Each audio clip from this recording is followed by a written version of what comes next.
Hi, so for the visual text reflection this week, I'm going to focus on the movie 13th and relate it to the book we read, When They Call You a Terrorist. The first thing I want to mention is the proof of unjust mass incarceration that they mentioned throughout the movie. So it says, they mentioned the crack cocaine and the war on drugs. So it says mandatory sentencing was higher for crack than cocaine, and for blacks, getting arrested for this was prison for life, but for whites it was just a slap on the wrist.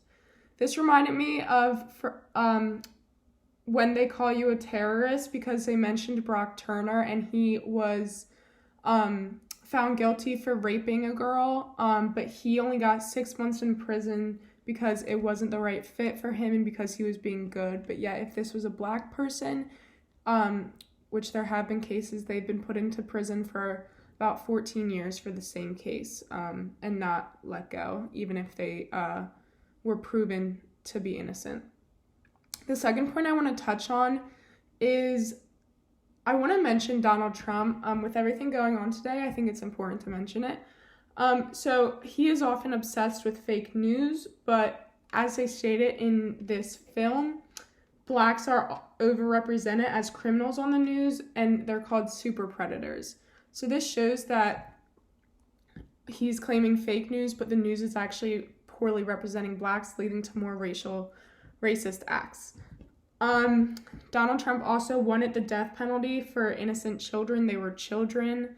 They were found innocent, but he claimed to want the death penalty for them.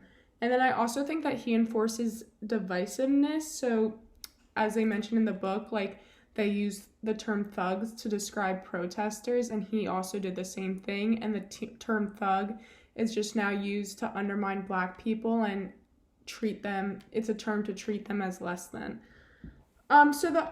Especially with everything going on today, a lot of people have been saying, I don't think riots are the right answer, I don't think violence is the right answer. But a quote that stood out to me from this film says, virtually no one who is white understands the challenge of being black in America. And this stood out to me because at first I questioned it a little bit too. I was like, I don't know if this violence is necessary, but who are we to say how black people react, because they've been the ones facing this discrimination and oppression for years. I have no right to say how they take out their emotions. I will never understand it. All I can do is stand with them and help in the fight for equality for blacks. And also another quote from the film, it says, every single riot is a result of police brutality.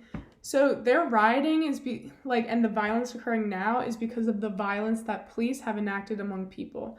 As throughout the film, you can see people being brutally killed by the police. They show multiple videos where men are just being shot. They mention in the book how a guy put his hands up to not resisting arrest, and they shot him 12 times in the head.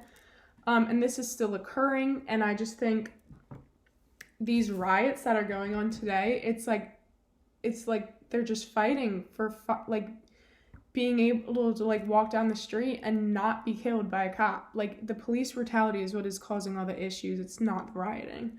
A last quote that I think summarizes everything well. It says, America has not ended racial past, but redesigned it. So people claim, well, slavery's not a thing anymore. We signed new laws, the Jim Crow laws are gone, but this mass incarceration is just a redesigning of all the racism that was within those.